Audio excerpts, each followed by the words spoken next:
In the heart of the world's most unforgiving landscapes, a vibrant green ribbon cuts through the endless gold. This isn't a miracle of modern technology. It's the ghost of an ancient intelligence, a blueprint for survival etched into the very earth.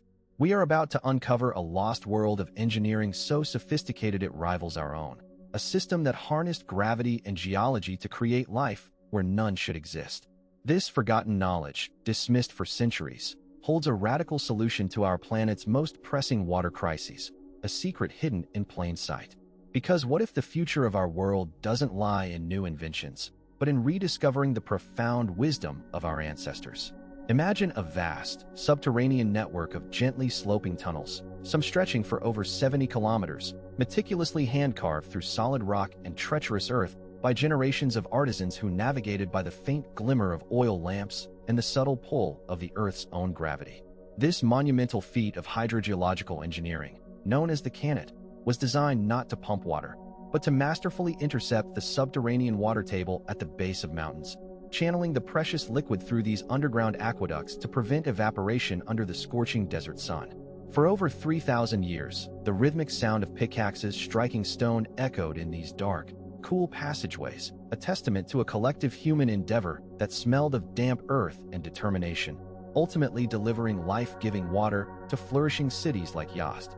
Furthermore, as documented in studies by hydrologists like Dr. Hamid Reza Nazari, these systems demonstrate a profound understanding of aquifer dynamics and sustainable water extraction that modern deep well pumping technologies often ignore, leading to the very desertification the Cannets were built to prevent.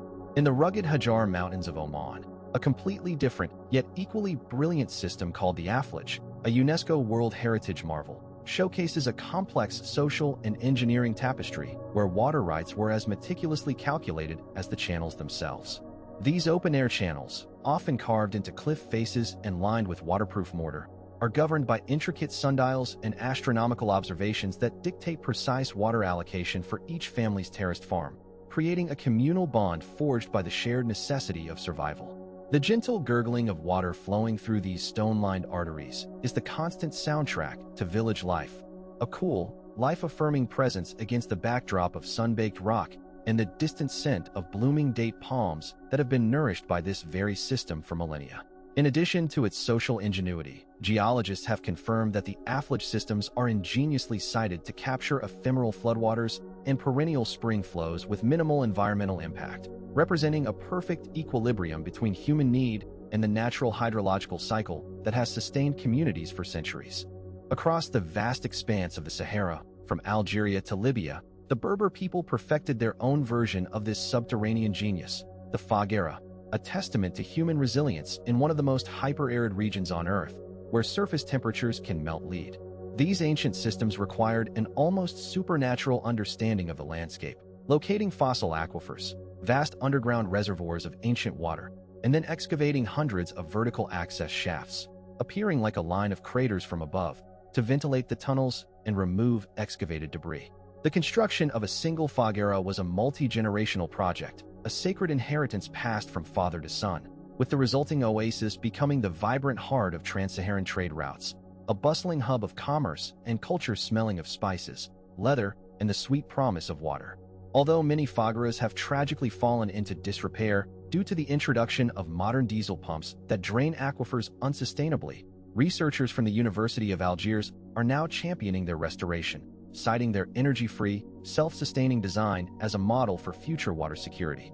Venturing to the Americas, we find the enigmatic Puquillos of the Nazca region in Peru, a series of spiraling stone-lined funnels that descend deep into the earth, a breathtaking architectural solution to water scarcity that predates the Inca Empire and has baffled archaeologists for decades. While their exact function is still debated, a leading theory proposed by hydrogeologist Rosa Lasapanara suggests these structures act as wind catchers, forcing air into the underground canals to drive the water flow through a process known as the Venturi effect, a remarkably advanced application of fluid dynamics. Standing at the edge of one of these spiraling wells, you can feel a cool breeze being drawn into the Earth's depths, a subtle whisper that speaks of the ingenuity of a civilization that also etched the famous Nazca lines into the desert floor, connecting their cosmology to their survival. Because these Puquillos are still functioning after more than 1,500 years, providing water to local farmers in one of the driest places on the planet. They serve as a living monument to the idea that sustainable engineering is not about overpowering nature, but about harmonizing with its hidden forces. We have been conditioned to believe that progress is a linear path, that our modern, energy-intensive solutions are inherently superior. Yet these ancient systems reveal a profound, cyclical wisdom that understood the finite nature of resources and the absolute necessity of communal cooperation. As our own aquifers deplete at an alarming rate and our climate grows more volatile, the gravity-fed, zero-emission engineering of the Canets and Fogaras is no longer a historical curiosity, but a stark and urgent lesson in sustainable living. The paradigm shift, therefore, is not about abandoning our technology, but about integrating this ancient, holistic understanding of ecosystems into our modern framework, recognizing that the most resilient designs are often the ones that work with nature, not against it. Ultimately, these structures are more than just irrigation channels. They are monuments to human foresight, intricate social contracts written in stone and water that remind us that our greatest innovations are born from humility, observation, and a deep respect for the world that sustains us. In the silent, flowing water of these ancient tunnels, we don't just find a solution to thirst, we find a blueprint for a more balanced and enduring civilization.